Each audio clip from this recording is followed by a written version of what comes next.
नमस्कार, जय जोहार। क्या आप भी गवर्नमेंट एग्जाम्स की तैयारी करना चाहते हैं? क्या आप भी मेमोरी टेक्निक्स और ट्रिक्स के जरिए बहुत ही कम समय में स्मार्ट स्टडी करना चाहते हैं? क्या आप चाहते हैं कि सीजी व्यापम टॉपर आपको पढ़ाए?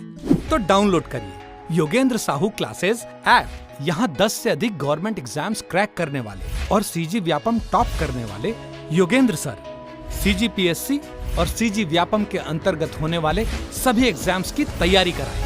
तो डाउनलोड करिए Yogendra Sahu classes app to be the best, learn from the best.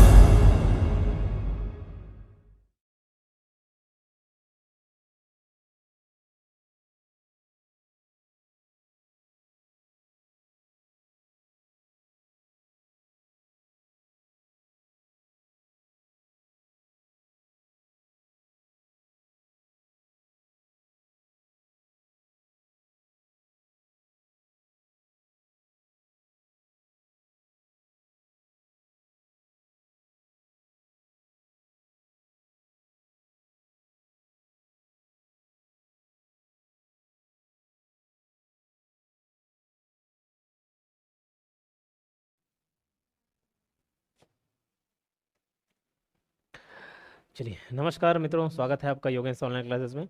और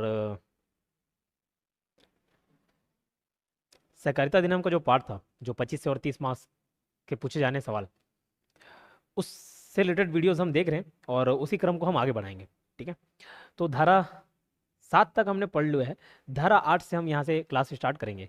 ठीक है, ये वीडियोज़ यूट्यूब में भी अपलोड हो रही है। शुरुआत के कुछ वीडियोज़ यूट्यूब में अपलोड होंगे और एप्लीकेशन में तो पूरा कंटेंट मिलेगा ही। क्लियर?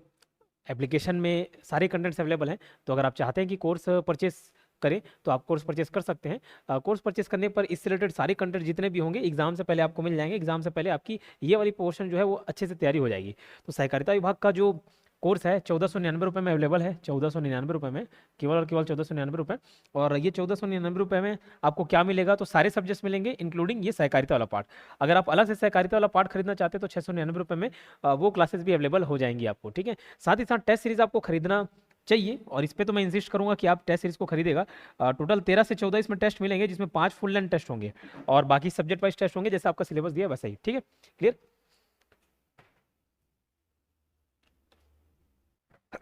सॉरी। ठीक है, तो ये रही जानकारी कोर्स के बारे में और सीधा हम पॉइंट्स पाएंगे। आज देखेंगे धारा 8।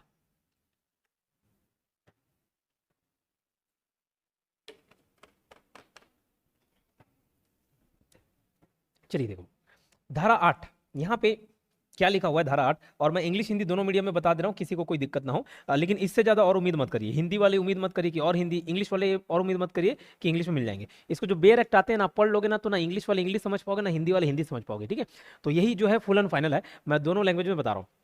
धारा 8 क्या कहता है? कतिपय प्रश्नों को निश्चित करने की रजिस्ट्रार की शक्ति, power of registrar to decide certain questions. निश्चित करना मतलब फिक्स करना, ये डिसाइड करना। ठीक है, कतिपय मतलब होता है सर्टेन। ठीक है, तो क्या बोल रहा है? Power of registrar to decide certain questions. अब ये क्या बात हुई? देखो, एक छोटा सा एग्जांपल देके बताता हूँ। दो भाई में झगड़ा हुआ। कौन कौन से भाई में? ये लो, भाई ए और ये भाई बी, ये दोनों ब्रदर्स हैं। ठीक है, भाई हैं। ए और बी में झगड़ा हो गया। ए बोल रहा है कि मैं सही हूँ, बी गलत है, और बी बोल रहा है मैं सही हूँ, ए गलत है। दोनों को झगड़ा हो गया। अब कोई भी अपनी गलती मानता ही नहीं है, ये बात तो तय है। कोई अपनी गलती मानेगा ही नहीं। हर किसी को लगा कि मैं सही हूँ, सामने वाला गलत है। ठीक है, तो इन दोनों लड़ाई झगड़ों को लेकर किसके पास चले गए? पापा के पास चले गए। और पापा कौन? सी। अब पापा जो बोल दिए वही फाइनल है। पापा ने बोल दिया बी सही है तो बी सही है। पापा ने अगर बोल दिया कि ए सही है तो ए सही है, बस। तो सर इससे इसका क्या संबंध है? क्या होता है? सहकारी समिति जो बनती है कुछ मेंबर से मिलकर बनी होती है, कुछ सदस्यों से मिलकर बनी होती है। और सदस्य कैसे जुड़ने चाहिए? सभी का एक कॉमन ऑब्जेक्टिव होना चाहिए, कॉमन गोल होना चाहिए। क्लियर? जो आपसी सदस्यों को लाभ पहुंचाए। अब अगर कोई ये सवाल उठा दे, ये वाद विवाद हो जाए कि जो मेंबर जुड़ा है उस समिति में, वो मेंबर उस कॉमन ऑब्जेक्टिव के साथ नहीं जुड़ा हुआ है, उसका उद्देश्य कुछ और है। ठीक है, तो उसको डिसाइड कौन करेगा कि भैया उसका उद्देश्य है कि नहीं है, वो मेंबर होना चाहिए कि नहीं होना चाहिए उस सोसाइटी का? वो डिसाइड कौन करेंगे? पापा। पापा मतलब रजिस्ट्रार। क्लियर? वही बात बोला है, किसी सोसाइटी के बनाए जाने, रजिस्ट्रीकरण किए जाने या उसके बने रहने के संबंध में, या सोसाइटी को समाप्त करने, या किसी व्यक्ति को सोसाइटी के, अभी जो मैं एग्जांपल दिया वो वाला पॉइंट है, किसी व्यक्ति को सोसाइटी के सदस्य के रूप में स्वीकृत किए जाने के संबंध में कोई प्रश्न उठता है तो उसके संबंध में विनिश्चय रजिस्ट्रार करता है।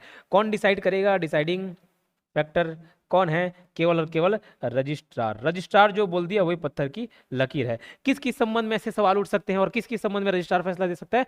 किसी सोसाइटी को बनाए जाने, रजिस्ट्रेशन किए जाने, ठीक है, उसके बने रहने, मतलब बनाना है तब, उसका रजिस्ट्रेशन करना है तब, ठीक है, उसके बने रहने मतलब एग्जिस्टिंग रहे, वो एग्जिस्ट करता रहे, उससे रिलेटेड, या सोसाइटी को खत्म करने से रिलेटेड, फिर मैंने किसी व्यक्ति के मेंबरशिप के बारे में बताया, उससे रिलेटेड। ये सारे फैसले कौन लेगा? रजिस्ट्रार लेगा, और जो इसका फैसला वही अंतिम फैसला है, ठीक है, जो इसने बोल दिया बस वही बोल दिया है। थर्ड अंपायर समझो, थर्ड अंपायर जो फैसला ले देता फाइनल हो जाता ना, बस वैसे ही, ठीक है, क्लियर।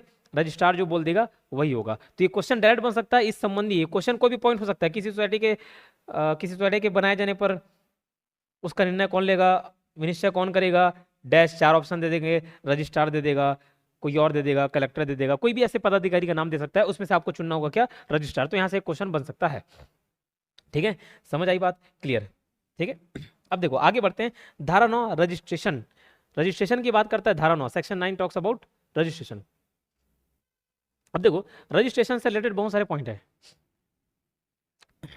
क्या बोल रहा है धारा 9 का और सबसेक्शन ए, सेक्शन 9 का सबसेक्शन एक क्या बोलता है? यदि रजिस्ट्रार सेटिस्फाइड हो जाए कि किसी सोसाइटी ने इस अधिनियम तथा नियमों के उपबंधों का पालन किया है, that societies has followed what, क्या फॉलो किया है?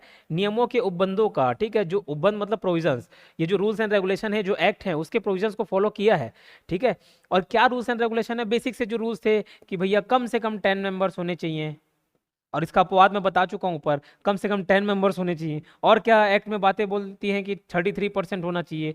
और क्या होता है कि कॉमन ऑब्जेक्टिव से कॉमन ऑब्जेक्टिव्स होना चाहिए, ठीक है, लीगल चीजें होनी चाहिए। ऐसे नहीं कि भैया 10 लोग 12 लोग मिलकर, मैंने बताया कि सट्टा खिला रहे हैं, जुआ खिला रहे हैं, है ना, गैंग बना रहे हैं, ऐसा टाइप का कुछ नहीं है ना।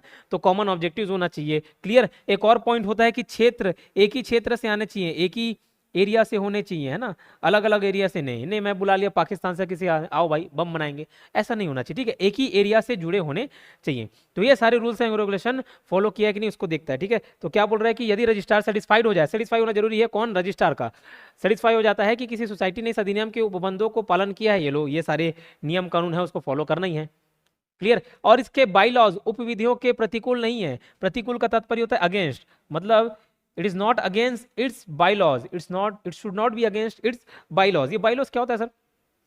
बाईलॉज क्या होता है? ये एक मेन एक्ट है। कौन सा मेन एक्ट है? कोऑपरेटिव एक्ट, जो 1960 का कोऑपरेटिव एक्ट है, ये मेन एक्ट है ना। इसके अंतर्गत ही सोसाइटियों का रजिस्ट्रेशन किया जाना है, इसी एक्ट के अंतर्गत। तो जो सोसाइटी होगी चूंकि इस एक्ट का पालन करेगी तो उसके नियमों के खिलाफ वो कभी जा नहीं सकती।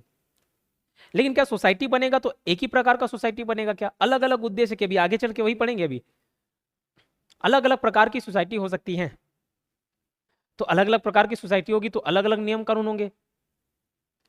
तो बस वैसे ही इस अधिनियम के अंतर्गत रहते हुए उसको अपने कुछ और एक्स्ट्रा नियम बनाने होते हैं ताकि उसका संचालन सुचारू रूप से हो सके, ठीक है। तो वो अलग से जो एक्स्ट्रा रूल है उसको क्या बोलते हैं? Bylaws. क्या बोलते हैं? By laws. क्लियर, समझ आई बात? ठीक है, बस वैसे ही देखो बाई लॉज हो गया, समझ आई बात, है ना। तो बाई लॉज उसके अगेंस्ट नहीं है। किसके अगेंस्ट नहीं है? इस जो मेन एक्ट है उसके अगेंस्ट नहीं है। जैसे कोऑपरेटिव सोसाइटी एक्ट में अगर बोल दिया गया होगा कि 33% रिजर्वेशन देना चाहिए, इसने बाई लॉज में बना दिया कि नहीं नहीं हम 20% रिजर्वेशन देंगे। जो समिति है उसके जो सदस्य हैं कम से कम 33% महिलाएं होनी चाहिए। अगर 10 मेंबर के साथ बन रहा है तो 3 मेंबर कम से कम महिलाएं होनी चाहिए। इसने बोला नहीं भैया ये सब हम नहीं मानेंगे, हम बिना महिला काम चला लेंगे। तो ये जो बाई लॉज है वो अगेंस्ट हो गया किसके? जो मेन लॉज है उसके, क्लियर। तो उसके प्रतिकूल अगर नहीं है, ठीक है, सारी चीजें सही है, उसके अनुकूल है, प्रतिकूल नहीं है, तो वो क्या कर सकता है? उस सोसाइटी को रजिस्ट्रीकृत कर सकता है, मतलब वो रजिस्टर कर सकता है। किसको? सोसाइटी को। कौन करेगा? रजिस्ट्रार करेगा। तो यहाँ अगर मैं कंक्लूजन बताऊं कि रजिस्ट्रार क्या बोल रहा है, अगर सेटिस्फाइड है, किस चीज के लिए सेटिस्फाइड है? अगर उसको लगता है कि उसके बाई लॉज जो मेन लॉज हैं उसके अगेंस्ट नहीं है, मतलब ठीक ठाक है, सारी चीजें ओके हैं, तो और उसने सारे प्रोविजंस फॉलो किए हैं किसके? जो मेन अधिनियम है उस एक्ट के, तो उसको रजिस्ट्रीकरण कर सकता है, उसका रजिस्ट्रीकृत कर सकता है, उसको रजिस्टर कर सकता है, ठीक है।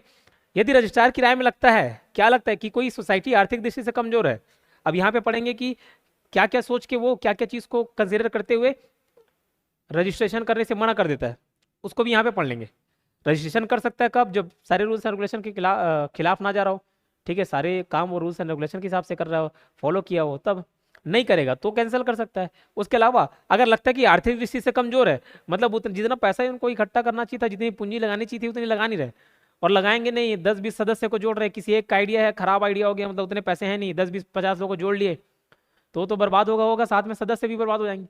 अगर लगता है कि इकोनॉमिक रूप से उतना साउंड नहीं है लोग, मतलब इकोनॉमिकली थोड़ा वीक है, तो उसको क्या कर सकता है, बोल सकता है कि भैया मैं रजिस्टर आपको नहीं करूंगा। यदि रजिस्ट्रार की राय में कोई सोसाइटी आर्थिक दृष्टि से इकोनॉमिकली अगर वीक है, ठीक है, इकोनॉमिकली क्या है, वीक है, इंग्लिश टर्मिनोलॉजी बताते चल रहा हूँ, बाकी सब तो समझाना ही है ना। इकोनॉमिकली क्या है, वो वीक है, या यह संभावना कि उसका किसी अन्य सोसाइटी पर प्रतिकूल प्रभाव पड़ता हो, ठीक है, इसको भी समझाते हैं। पहले मतलब कि अगर इकोनॉमिकली वीक है तो बोल देगा कि रजिस्ट्रेशन नहीं होगा। अगर रूल्स एंड रेगुलेशन फॉलो नहीं कर रहा है, रूल्स एंड रेगुलेशन फॉलो नहीं कर रहा है, तो भी रजिस्ट्रेशन नहीं होगा। तीसरा एक और चीज, जैसे यहाँ पे मैं एक उदाहरण के तौर पे समझना है ना, यहाँ पे मैं बढ़िया कपड़े की दुकान खोला, ठीक है, मैं कपड़े का व्यापार करना चालू रहा हूँ, जस्ट मेरे बाजू में एक और कपड़े का दुकान खोल दिया, तो क्या मेरा धंधा उससे इफेक्ट होगा कि नहीं होगा? होगा। बस वैसे ही अगर रजिस्ट्रार को लगता है, रजिस्ट्रार को ये लगना चाहिए कि रजिस्ट्रार को क्या लगना चाहिए कि पहले से कोई एक समिति या सोसाइटी है, पहले से कोई सोसाइटी बनी हुई है, आप एक और सोसाइटी उसी क्षेत्र में खोल दे रहे हो, जिससे एडवर्स इफेक्ट पड़ेगा, प्रतिकूल प्रभाव पड़ेगा किसके ऊपर? तो जो वर्तमान में एग्जिस्टिंग सोसाइटी है उसके ऊपर। मतलब एक फेयर कंपटीशन होना चाहिए, ठीक है, वो रजिस्ट्रार कंसिडर कर लेता है। लेकिन अगर लग रहा है कि भैया तुम्हारे होने से ये कई लोगों का जॉब चले जाएगा, इसका बिजनेस ठप पड़ जाएगा, तो उस आधार पे भी उसको मना कर सकता है कि मैं भैया रजिस्ट्रेशन नहीं करने वाला, एडवर्स इफेक्ट अगर पड़ने वाला होगा तब, ठीक है, क्लियर। जैसे इंडिया क्या करता है, जैसे बाहर से कोई सामान मंगाया, चाइना से कोई सामान मंगाया, इंपोर्ट करवाया, तो वही प्रोडक्ट समझ लो, वही प्रोडक्ट, वही मोबाइल इंडिया की कंपनी भी बना रही है, वही मोबाइल चाइना की कंपनी भी बना रही है, लेकिन चाइना की कंपनी इतना सस्ता माल बेच दे रही है कि अगर वो भारत के मार्केट में उसी प्राइस पे आया जहां चाइना में बिक रहा है, तो हर इंडियन फिर वहां पे भक्ति भावना नहीं दिखता, देशभक्ति नहीं दिखता। लोगों को चाहिए कि देशभक्ति सिर्फ मोबाइल पे करें, फेसबुक पे करें, या आर्मी वाले देशभक्ति करें, हम नहीं निभाएं, उनको सिर्फ फेसबुक पे ही और व्हाट्सएप पे ही देशभक्ति करनी आती है, ठीक है। तो अगर कोई इंडियन कंपनी मोबाइल बना रहा है 20,000 रुपए का, इसी आइटम को चाइना ने बना दिया 10,000 रुपए का, और ये 10,000 में ही मार्केट में बिकने लग जाए, तो सारे इंडियंस किसको ये 10,000 वाले प्राथमिकता देंगे? कुछ एक आध खरीद लेंगे 20,000 वाले को, लेकिन बाकी ज्यादा ज्यादा 10,000 देंगे। तो भैया ये तो एडवर्स इफेक्ट डाल रहा है ना, इनका बिजनेस तो ठप पड़ जाएगा, ऐसे में तो इंडियन क्या करेंगे, है ना। तो इसीलिए उसके बचाव के लिए एक उपाय निकालती है, या तो भैया इम्पोर्ट ही मत करो, पहली चीज है ना, एक तरीका क्या है कि इम्पोर्ट ही मत करो, तो लोगों के पास ऑप्शन रहेगा कि यही वाला मोबाइल खरीदें, या फिर इस पे इतना टैक्स लगा दिया जाए कि इसी इर्द गिर्द आ जाए इसका कीमत, जैसे इसको टैक्स लगा दिया बेट 10,000 रुपये लगेगा, ठीक है, 10 + 10 20,000 रुपये हो गया, अब बेचने दो, ये भी 20 पड़ेगा, ये भी 20 पड़ेगा। बस वैसे ही अगर लगता है कि भैया कि एक और सोसाइटी बनने से जो एग्जिस्टिंग सोसाइटी है उसके ऊपर प्रतिकूल प्रभाव पड़ेगा, है ना, तो उसका रजिस्ट्रेशन करने से मना कर सकती है, ठीक है। लेकिन बात अगर फेयर कंपटीशन की है, नहीं भाई तुम भी 50 सदस्यों का पेट पालोगे, हम भी 50 सदस्यों का पेट पालेंगे, क्या दिक्कत है? अगर उसको फेयर कंपटीशन नजर आ रहा है तो ठीक है, करने देगी। अब ये पूरा विवेक किसके ऊपर रहता है? स्वविवेक है किसका? रजिस्ट्रार का। क्लियर? चलिए, दोनों बातें समझ आई, आगे बढ़ते हैं। अब अगर रजिस्ट्रेशन करने से मना कर दिया तो क्या बस मुंह जबानी बोल देगा नहीं नहीं तुमने मुझे जितना चाहिए था उतना दिया नहीं करता रजिस्ट्रेशन? ऐसा नहीं है, कारण बताएगा कि क्यों मैंने रजिस्ट्रेशन करने से मना किया हुआ है, ठीक है। और जो कारण बताते हुए जो रिफ्यूज करता है, डिनाई करता है, उसको बोलते हैं ऑर्डर ऑफ रिफ्यूजल, ठीक है। क्या बोलते हैं? Order of refusal. यदि रजिस्ट्रार सोसाइटी को रजिस्ट्रीकृत करने से इंकार कर देता है तो वह इंकार संबंधी आदेश देगा, ऑर्डर ऑफ रिफ्यूजल, उस कारणों सहित आवेदन के प्रथम हस्ताक्षरकर्ता को सूचित करेगा, ठीक है। क्या बोल रहा है? ऑर्डर ऑफ रिफ्यूजल देगा, ऑर्डर ऑफ रिफ्यूजल। रिफ्यूज करना मतलब मना करना, और ऑर्डर मतलब आदेश। आदेश पारित कर दिया कि भैया तुम्हारा रजिस्ट्रेशन नहीं हो सकता, लेकिन किसको सूचित करेगा? अब इससे पहले वाली क्लास में मैंने बताया था कि कम से कम 10 मेंबर होने चाहिए, और 10 के 10 मेंबर साइन करते हैं, कि जब आवेदन करते हैं ना, एप्लीकेशन डालते हैं, तब साइन करते हैं 10 के 10 मेंबर। क्लियर? तो जो पहला हस्ताक्षर करता होगा उसको ये मान लिया जाएगा कि भैया ये लीडर है, ये बाकी 9 को बता देगा, क्योंकि रजिस्ट्रार के पास बस यही काम है, क्या चलो मिनिमम तो 10 मेंबर रिक्वायर्ड है। अगर कोई 50 मेंबर हो तो 50 के पास जा जाके नहीं नहीं मैं तुमको तुम्हारा रजिस्ट्रेशन कैंसिल कर दिया हूँ, नहीं भैया तुम भी सुन लो, नहीं भैया तुम भी सुन लो, फिर बाकी बोलेंगे नहीं नहीं मेरे को तो नहीं बताए थे, मैं तो नहीं मानूँ। ऐसा नहीं, एक पहला व्यक्ति जो होगा प्रथम हस्ताक्षरकर्ता फर्स्ट सिग्नेटरी उसको इन्फॉर्म कर देगा, फिर भाई तुम बाकी लोग को बता दो। ठीक है, क्लियर, ये सारे पॉइंट्स याद रखना है आपको। रजिस्ट्रार किसी सोसाइटी के रजिस्ट्रेशन के लिए आवेदन प्राप्त होने के 45 के तारीख के 45 दिन के भीतर निर्णय लेगा। आवेदन प्राप्त करने के भीतर ठीक,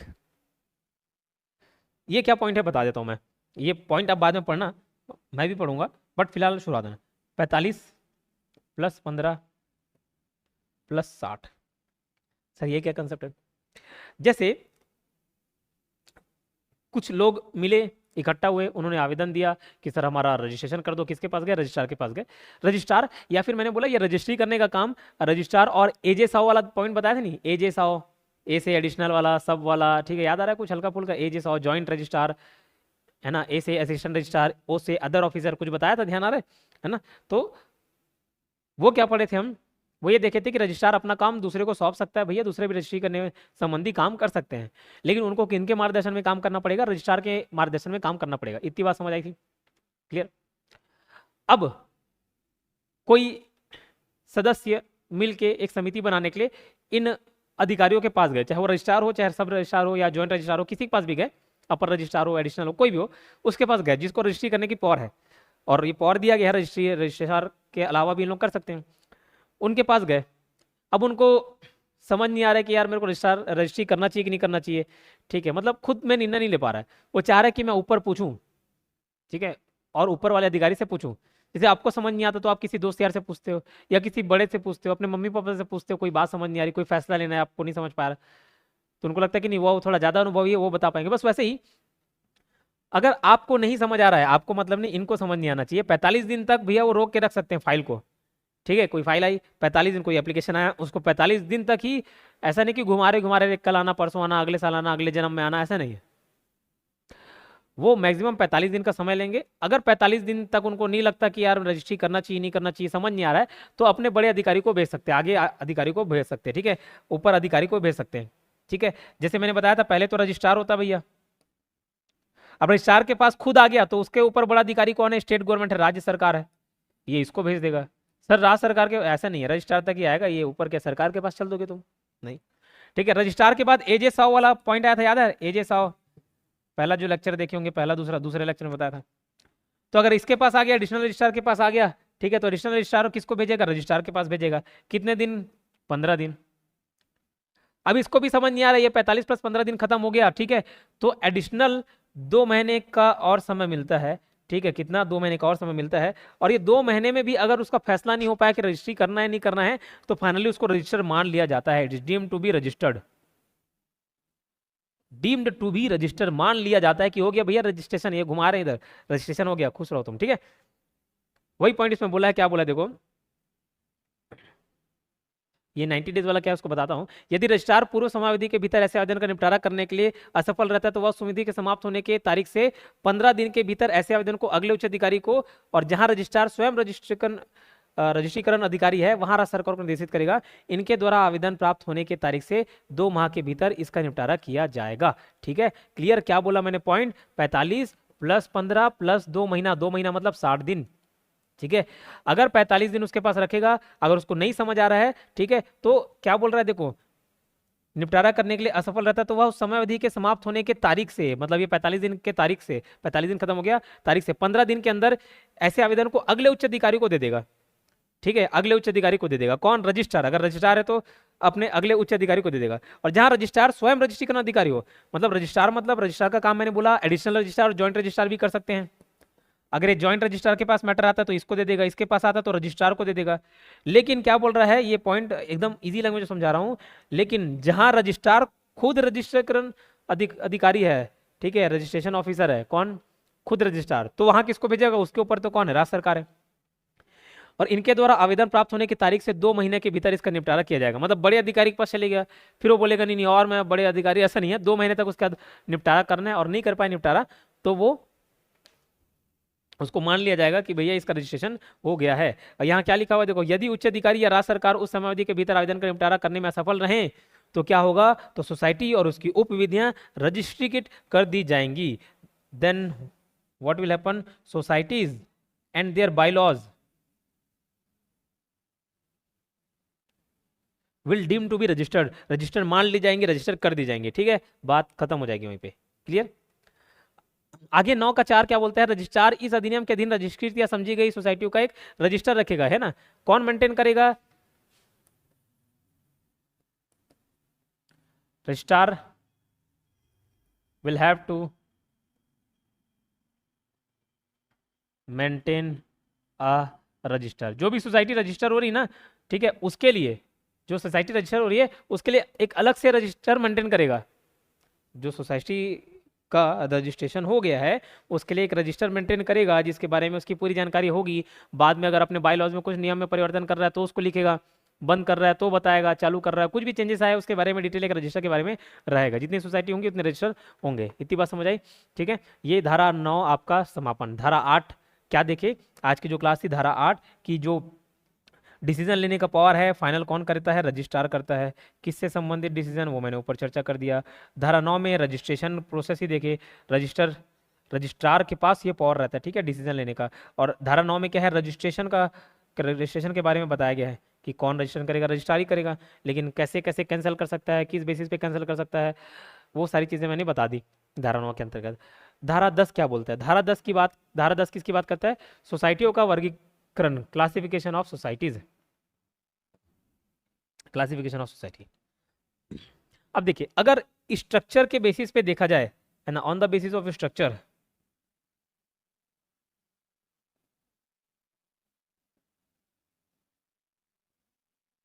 on the basis of structure, जैसे कोई छोटा बच्चा है तो उसको चाइल्ड बोल दिया जाता है, 18 साल के ऊपर है तो एडल्ट बोल दिया जाता है, 60 साल के ऊपर है बोल दिया तो सीनियर सिटीजन बोल दिया जाता है। ऐसे एक वर्गीकरण किए ना, है तो आदमी ही, है तो इंसान ही, लेकिन एज के बेसिस पर, आयु के आधार पर सबको अलग अलग बता दिया गया कि ये 18 साल से नीचे नाबालिग है, 18 साल के ऊपर बालिग है, 60 साल के ऊपर है तो सीनियर सिटीजन है ना, 100 के ऊपर है सुपर सीनियर सिटीजन है, 200 के ऊपर है भगवान है। ऐसे अलग अलग वर्गीकरण किए।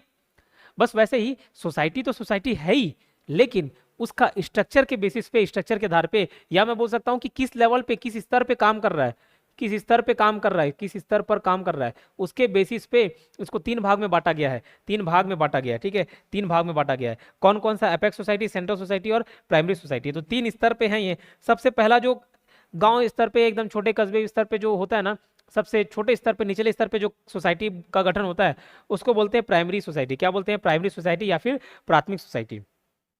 अब देखो, ये ग्राम स्तर पे हुआ। उस दिन पहले या दूसरे लेक्चर के दिन ना मैंने एक उदाहरण दिया भी था, मान के चलो, क्या बोल रहा हूँ, ये देखो, ये छोटे छोटे सोसाइटी है। छोटा सा एग्जांपल देता हूँ। ये बोल रहा है मैं जीन्स बेचूंगा, मैं टॉप बेचूंगा, मैं लड़कों का शर्ट बेचूंगा, ये टी शर्ट बेचूंगा, मैं साड़ी बेचूंगा, मैं कुछ और बेचूंगा, ठीक है। ये सब अलग अलग अलग अलग काम कर रहे हैं। इन लोग क्या किए, इन लोग डिसाइड किए, काम करते ना यार, ये एक अलग सोसाइटी हो गई, ये अलग सोसाइटी हो गई। एक उदाहरण दे रहा हूँ ना, समझना, एकदम आसान लैंग्वेज समझाऊंगा, ठीक है। कपड़े का उदाहरण आता है, मेरे मित्र कपड़े का व्यापारी है तो उसी से मैं उदाहरण लेके बता देता हूँ, ठीक है। तो ये अलग अलग सोसाइटी हो गई, ये अलग अलग सोसाइटी हो गई, ये अलग अलग सोसाइटी ने डिसाइड किया कि ये काम करते हैं ना, एक सेंट्रल सोसाइटी बनाते हैं, सेंट्रल सोसाइटी बनाते हैं जिला स्तर पर। किस स्तर पर, जिला स्तर पर, डिस्ट्रिक्ट लेवल पर एक जिला स्तर पर सोसाइटी बनाते हैं, और सब मिलके फिर भैया एक साथ व्यापार करेंगे। काम करना, तुम अपना सामान लाना, तुम अपना सामान, तुम अपना सामान, तुम अपना, ऐसे बोल के फिर एक साथ एक बड़ा स्तर पे ये काम होगा। बोला ठीक है। तो ये जो जिला स्तर पे सोसाइटी बनेगी उसको क्या बोला जाएगा, सेंट्रल सोसाइटी, जिसके खुद के अपने कुछ सदस्य हैं, वो सोसाइटी है। फिर वैसे ही अगर यही काम राज्य स्तर पर होने लग जाए, राज्य स्तर पर, है ना, राज्य स्तर पर होने लग जाए, इसकी संरचना वाली एक अलग क्लास होगी ना संरचना की, राज्य स्तर पर होने लग जाए तो उसको राज्य स्तर पर अगर जो होने लग जाए उसको क्या बोलेंगे, एपेक्स सोसाइटी या शीर्ष सोसाइटी, ठीक है। क्या बोलेंगे, शीर्ष सोसाइटी, या इसी को राज्य सोसाइटी भी बोला जाता है, राज्य सोसाइटी या शीर्ष सोसाइटी। तो संरचना के आधार पर तो 3 है, लेकिन अगर उसके उद्देश्य के आधार पर देखा जाए, नेचर के आधार पर देखा जाए, अलग अलग, कोई अलग अलग व्यापार होता है, ठीक है। कोई कपड़ा का व्यापार कर रहा है, कोई सोने चांदी का कर रहा है, कोई स्टेशनरी सामान का कर रहा है, कोई फैन पंखा का कर रहा है, कोई चेयर का कर रहा है, फर्नीचर का कर रहा है। अलग अलग प्रकार के व्यापार हो सकते हैं। वैसे ही उसके नेचर, उसके उद्देश्य के हिसाब से, उसके नेचर या उसके उद्देश्य के हिसाब से, उसके मोटिव के हिसाब से, उसके ऑब्जेक्टिव के हिसाब से अलग अलग भागों में इसको वर्गीकृत कर दिया गया कि कितने प्रकार की सोसाइटीज होंगी, ठीक है। तो टोटल हम 13 प्रकार की सोसाइटीज देखेंगे ना। अच्छा, ऊपर में ये जो 45 वाला दिन है ना, 45 दिन, ये ध्यान रखिएगा, ये पहले ना 90 दिन था, ठीक है, कितना 45 दिन जो था उसको 90 दिन था, लेकिन 14 अक्टूबर 2020 से ये कितना दिन हो गया, 45 दिन हो गया, ठीक है, क्लियर। इस बात को आपको ध्यान रखना है। वापस आते हैं, इस पॉइंट को मैं एक्सप्लेन कर दे रहा हूँ, और मैं डेफिनेशन वाला पोर्शन तो छुड़वा के रखा ही हूँ, ये सब पॉइंट कवर हो जाएगा ना, उसके बाद वापस डेफिनेशन वाले पॉइंट में कूदेंगे कि देखो वहाँ पढ़े थे ना ये, देखो वहाँ पढ़े थे ना ये, तो रिवीजन ही होगा और कुछ नहीं, और उसको कराने का अलग से जरूरत भी नहीं है। जो जो काम की चीज़ें, जो काम का डेफिनेशन है वो इधर ही कवर हो जाएगा। जैसे कंज्यूमर सोसाइटी, वो उधर डेफिनेशन में मेंशन है।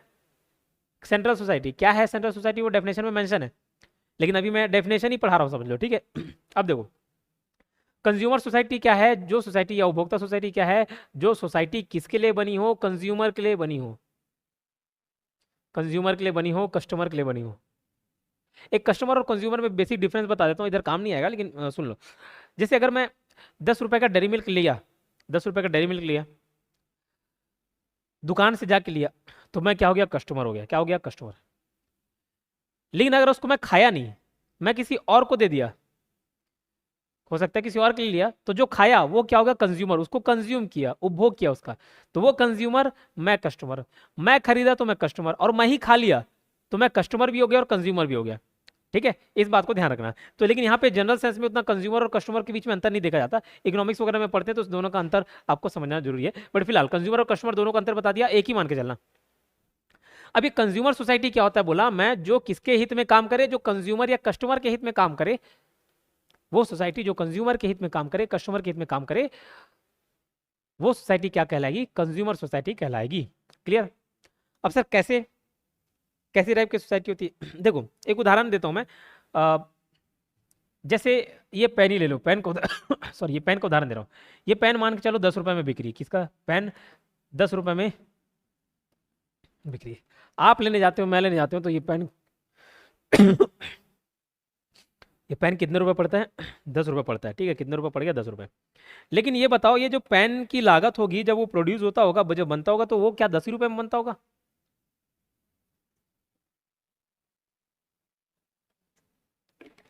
बताइए ये बात, क्या 10 रुपए में बनता होगा। जो प्रोड्यूसर होगा, जिस पेन को बना रहा है, प्रोड्यूस कर रहा है, वो क्या 10 ही रुपए में बनाएगा, नहीं, उस पेन की लागत उसको पड़ती होगी 1 रुपए।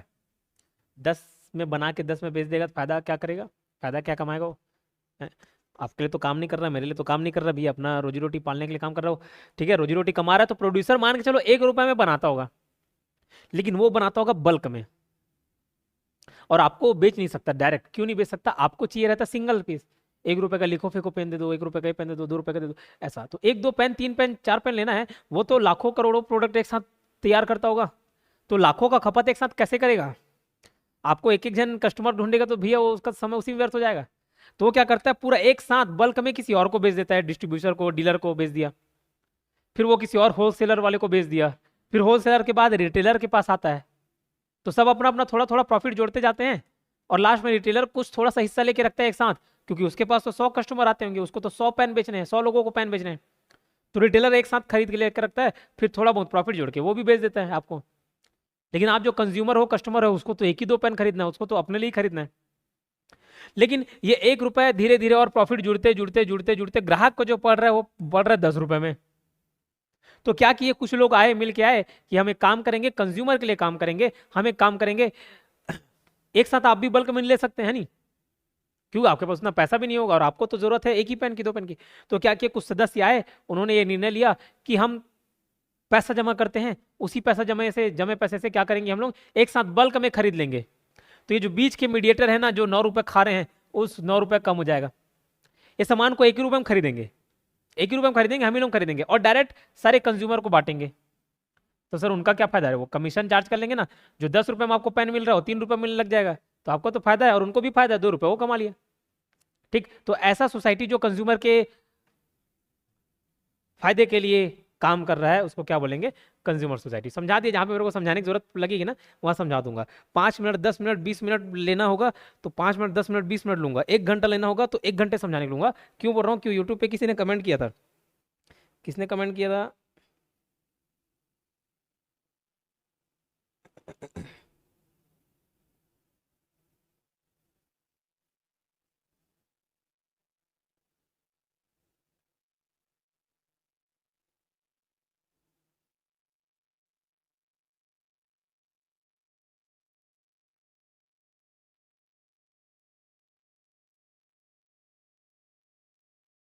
दिख नहीं रहा कमेंट, दिख नहीं रहा।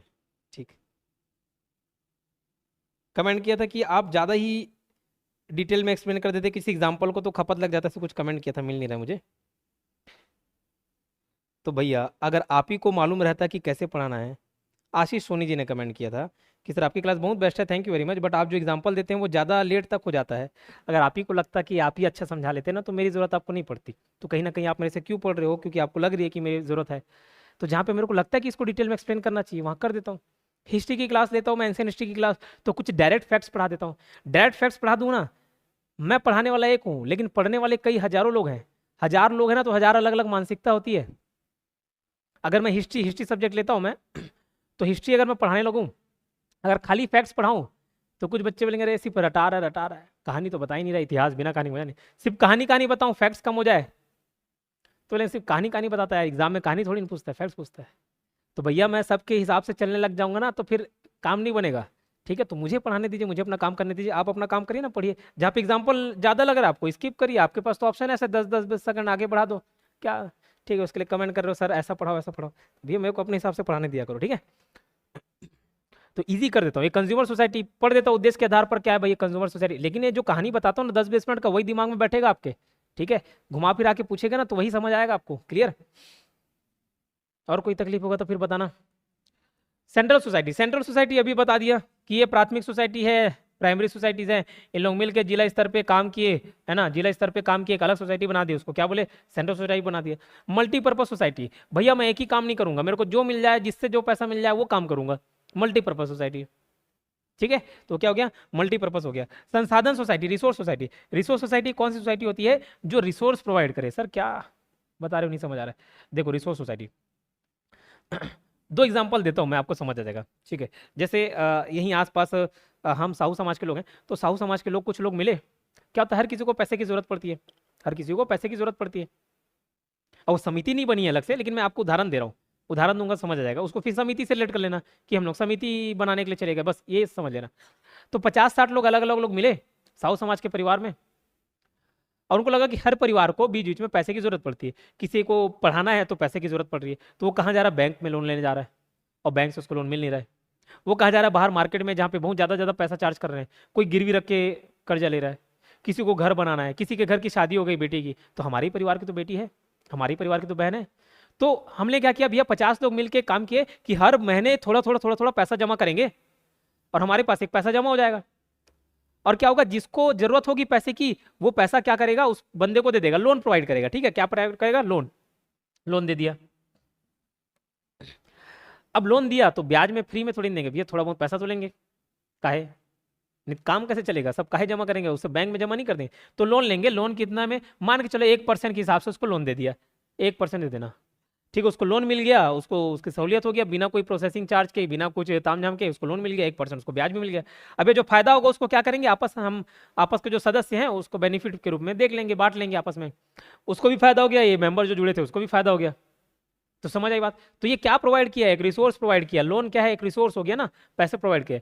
तो ऐसा सोसाइटी जो रिसोर्स प्रोवाइड करे, लोन, सर बाहर दे सकते हैं क्या, उनकी मर्जी, अगर देना चाहें कि भैया ये ठीक ठाक आदमी इसको दे दो, अभी ऐसी मेरे पास 10 लाख रुपए जमा हो गया और मैं किसी को नहीं दे रहा हूँ, घर में रखा हूँ तो वेस्ट हो जाएगा, उससे अच्छा क्या किए, दूसरे को दे दिए, रिसोर्स प्रोवाइड करा दिए, बैंक में जमा करा दिए, बाहर किसी और दूसरे व्यक्ति को दे दिए, तो वो रिसोर्स सोसाइटी हो गई। एक और एग्जाम्पल देता हूँ मैं, जैसे हमारे गाँव में सब मध्यम वर्गीय किसान थे, हमारा भी परिवार, तो क्या किए, ट्रैक्टर लेने का किसी के पास पैसा नहीं था, और ट्रैक्टर जरूरी होता है, ट्रैक्टर के लिए भैया दूसरे को मंगा रहे हैं, पर आर के हिसाब से उसको पैसे देने पड़ते होंगे, आपको मालूम होगा। तो भैया ट्रैक्टर का काम है, लेकिन अकेले किसी बस की बात नहीं की वो ट्रैक्टर खरीद ले। तो क्या डिसाइड किए, 10 लोग मिले, 10 लोग मिले, ये परिवार है, भैया तहूँ जरूरत पड़ते, एक काम करो, मिलो, पैसा जमा करो, सब 1-1 लाख रुपए पैसा जमा किए और एक ट्रैक्टर खरीद लिए, ट्रैक्टर किसी एक के नाम पे। और ये समिति नहीं बनाए, बस एक उदाहरण दे रहा हूं ताकि आपको समझ आ जाए, समिति नहीं बनाए। मैंने बोला कि 10 आदमी जुड़े और 10,000 में थोड़ा थोड़ा पैसा देके क्या किए, ट्रैक्टर खरीद ले। अब जिसको जरूरत पड़ेगा वो ट्रैक्टर ले जाएगा, आपके भी खेत में काम हो जाएगा, आपके भी खेत में, आपके भी खेत में। तो क्या किया, वो रिसोर्स प्रोवाइड किया। और जब हमारे पास काम नहीं किया, दूसरे को दे दो, तो हमारा भी काम हो गया, दूसरा भी लेके चले गया, और उसके बदले वो पैसा लेके जाएगा, पर घंटे के हिसाब से कुछ पैसा देगा। तो पैसा देगा तो हमें कोई फायदा है ना। तो बस वैसे वो जो रिसोर्स प्रोवाइड करने वाला सोसाइटी है वो रिसोर्स सोसाइटी हो गया। फार्मिंग सोसाइटी जो कृषि संबंधी काम करे वो फार्मिंग सोसाइटी। इसके अंतर्गत और कुछ पॉइंट्स आ जाएंगे, डेफिनेशन वाले में देख लेंगे, जैसे इरिगेशन से रिलेटेड फार्मिंग सोसाइटी वो भी हो गया, इरिगेशन वाला हो गया, बहुत सारे और नाम दिए हुए थे, संयुक्त कृषि सोसाइटी, कृषि कर्म सोसाइटी, सिंचाई कृषि कर्म सोसाइटी, संयुक्त कृषि कर्म सोसाइटी, ऐसे सारे पॉइंट्स थे वो इसी में कवर हो जाएंगे। औद्योगिक सोसाइटी, इंडस्ट्रियल सोसाइटी, ठीक है, कोई रॉ मटेरियल का मतलब उद्योग से संबंधित काम कर रहा है, क्या है वो औद्योगिक सोसाइटी कहलाएगा। रॉ मटेरियल लेके आ रहा है, फर्नीचर वर्नीचर लकड़ी लकड़ी लेके आ रहा है, फर्नीचर बना के बेच दे रहा है, ऐसे सारे इंडस्ट्रियल वाले में आ जाएंगे। हाउसिंग सोसाइटी जो गृह निर्माण सोसाइटी, हाउसिंग सोसाइटी ऐसी सोसाइटी है जो कि अपने सदस्यों को या जो भी उससे जुड़े हैं, जो बेनिफिट लेना चाह रहे हैं, उनको आवास की सुविधा उपलब्ध कराए, ठीक है, हाउसिंग की सुविधा उपलब्ध कराए, वो हाउसिंग सोसाइटी हो गया। उत्पादक society, producer society, producer society क्या हो गए, जैसे गन्ना का एग्जांपल देता हूँ। गन्ना, आप जो शक्कर खाते हो किससे बनता है, गन्ना से बनता है। गुड़ खाते हो किससे, गन्ना से बनता है। तो गन्ना लेके आए, गन्ना रॉ मटेरियल हो गया, रॉ मटेरियल खुद बनाए, गन्ना उत्पादन किए, उसी शुगर बनाए और शक्कर बना के क्या किए, बेच दिए। ऐसी सोसाइटी क्या कहलाती है, प्रोड्यूसर सोसाइटी होगी, ठीक है। इसी में एक और सोसाइटी आएगी आपकी, प्रोसेसिंग सोसाइटी। देखो कोई, अब हम भैया किसान तो है नहीं, समझ लो 10-20 मेंबर जो किसान है नहीं, हमको बस ये आता है कि गन्ना के जूस से ये शुगर कैसे बनाना है, गन्ना को शुगर में कैसे तब्दील करना है, ये आता है, लेकिन गन्ना उत्पादन करना हमारा काम नहीं है। तो ये क्या किए, प्रोसेसिंग सोसाइटी वाले कुछ ऐसे मेंबर आए, किसानों से गन्ना खरीद लिए, है ना, जो भी उगा रहा है भैया गन्ना को उत्पादन कर रहा है, उससे गन्ना खरीद ले और उसको शुगर में प्रोसेस कर दिए। प्रोसेस करना, प्रसंस्करण करना, प्रोसेस, बीज का प्रोसेस समझते हो, प्रोसेसिंग, बस वो बीज का प्रोसेस करके उसको शुगर बना दिए। तो ऐसी सोसाइटी क्या कहलाएगी, प्रोसेसिंग सोसाइटी कहलाएगी। जनरल सोसाइटी क्या कहलाती है, ये इतने सारे सोसाइटी को छोड़ के ना, जो जिसका कोई नाम नहीं है उसका जनरल सोसाइटी। फेडरल सोसाइटी क्या होता है, कभी कभार भैया कितने भी मेंबर जुड़ गए, पैसे इकट्ठे नहीं हो पाए, ज्यादा और मेंबर जुड़ नहीं रहे, पैसे दे नहीं पा रहे हैं, कि कुछ भी काम चालू करने के लिए पैसे की जरूरत होती है, तो इन्होंने पैसा किससे ले लिया, सरकार से ले लिया, या सरकार से संबंधित जो संस्थान है, कोई बैंक है, उससे पैसा ले लिया। तो अगर जिसमें सरकार और सदस्य दोनों का कुछ हिस्सा शामिल है, लेकिन सरकार का हिस्सा 50% से कम हो, 50% से कम हो, तो किस में आ जाता है, फेडरल सोसाइटी में आ जाता है। मार्केटिंग सोसाइटी क्या है, इन लोग बनाने वाले कुछ काम नहीं कर रहे हैं, ना रॉ मटेरियल ले रहे हैं, ना प्रोसेस कर रहे हैं, कुछ काम नहीं कर रहे हैं, बस जो प्रोडक्ट बन गया ना उसको मार्केटिंग कर रहे हैं, उसका मार्केटिंग कर रहे हैं। क्योंकि प्रोडक्ट कितना भी अच्छा हो, प्रोडक्ट कितना भी अच्छा हो, अगर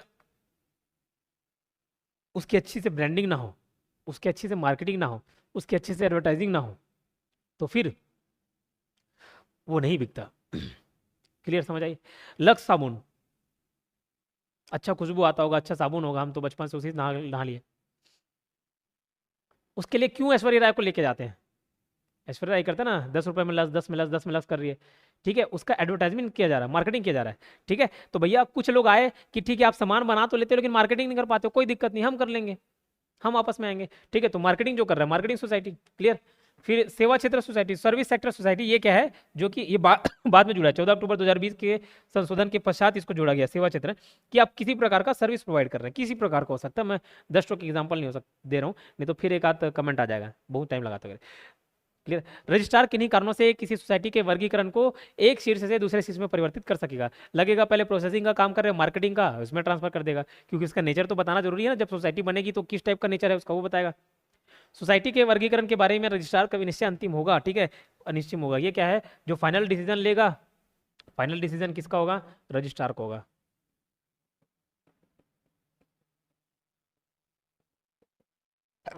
सॉरी,